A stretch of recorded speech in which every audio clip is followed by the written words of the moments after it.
ഇന്നത്തെ എപ്പിസോഡിൽ നയന റൂമിലിരുന്ന ഡ്രസ്സുകളൊക്കെ മടക്കിക്കൊണ്ടിരിക്കും. അപ്പോൾ അവിടേക്ക് ആദർശ് കയറി വരികയാണ്. അപ്പോൾ ആദർശ് ചോദിക്കും, നീ ഇവിടേക്കാണോ നേരെ വന്നേ ചോദിക്കും. പിന്നെ എന്നെ കെട്ടിച്ചുകൊണ്ടെന്ന് വീട്ടിലേക്ക് അല്ലാണ്ട് ഞാൻ എവിടേക്കാണ് പോകണ്ടേ എന്ന് ചോദിക്കും. അല്ല, നീ ഓഫീസിൽ വന്നപ്പോൾ നീ ഇങ്ങടെ വരുന്നതെന്ന് ഞാൻ അറിഞ്ഞില്ല പറയും. അപ്പോൾ അതെന്താ ആദർശേട്ടൻ അങ്ങനെ പറഞ്ഞേ ചോദിക്കും. അപ്പോൾ ആദർശേട്ടൻ നീ അവിടേക്ക് വരുന്നത് ഇഷ്ടമല്ലേ ചോദിക്കുമ്പോൾ, എനിക്ക് ആരെയും കാണണമെന്നൊന്നുമില്ല, പണ്ട് ഞാൻ നിന്നെ കാണാതാവുമ്പോൾ സങ്കടപ്പെട്ടിരുന്നു, പക്ഷെ എനിക്കിപ്പോൾ അങ്ങനെ ഒന്നും തോന്നണില്ല എന്നൊക്കെ പറയും കേട്ടോ. അതെന്താ ആദർശേട്ടൻ അങ്ങനെ പറയണേ ചോദിക്കുമ്പോൾ, പലരും പലതും ചെയ്യണ്ടല്ലോ എന്നൊക്കെ പറയും കേട്ടോ. അപ്പം നയന ചോദിക്കും, ഞാൻ എന്ത് തെറ്റ് ചെയ്തിട്ടാ ആദർശേട്ടൻ എന്നോട് ഇങ്ങനെ ആക്കണമെന്ന് എനിക്ക് അറിയണം എന്ന് പറയും. അപ്പം നിന്നെ ഒന്നും പറഞ്ഞ് ബോധ്യപ്പെടുത്തലല്ല എൻ്റെ പണി, ഇനി നീ വേറെ ബന്ധം വേർപിരിഞ്ഞ് പോയാലും എനിക്ക് കുഴപ്പമൊന്നുമില്ല എന്നൊക്കെ ഇങ്ങനെ ആദർശ് പറയും കേട്ടോ. അപ്പോൾ അതൊക്കെ കേട്ട് സങ്കടപ്പെട്ടിട്ട് നയന ആദർശിൻ്റെ അച്ഛൻ്റെയും അതുപോലെ ഇളയച്ചൻ്റെ അടുത്തേക്ക് ചെല്ലുകയാണ്. അപ്പോൾ അവർ രണ്ടാളും ഇതേ നയന വരുന്നുണ്ട് എന്നിങ്ങനെ പറയും കേട്ടോ.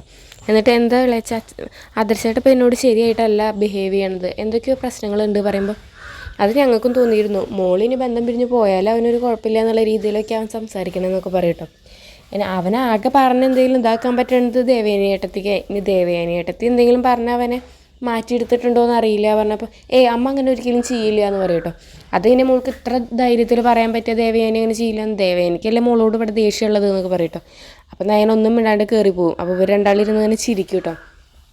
അതുപോലെ നയന ബാഗെല്ലാം പാക്ക് ചെയ്തിട്ട് നയനയുടെ വീട്ടിൽ പോവാണ്. അപ്പോൾ അവിടെയുള്ള കനകൊക്കെ ചോദിക്കും, മോളെന്താ ഇങ്ങനെ പോകുന്നത് ചോദിക്കുമ്പോൾ, എനിക്ക് അവിടെ നിൽക്കാൻ പറ്റില്ല, ഞാനിവിടെ നിന്നോളാം, ഞാൻ അച്ഛനും അമ്മേനെ സഹായിച്ച് ഇവിടെ നിന്നോളാം എന്നൊക്കെ പറയാണ്. അതൊക്കെയാണ് ഇനിയുള്ളൊരു എപ്പിസോഡിൽ.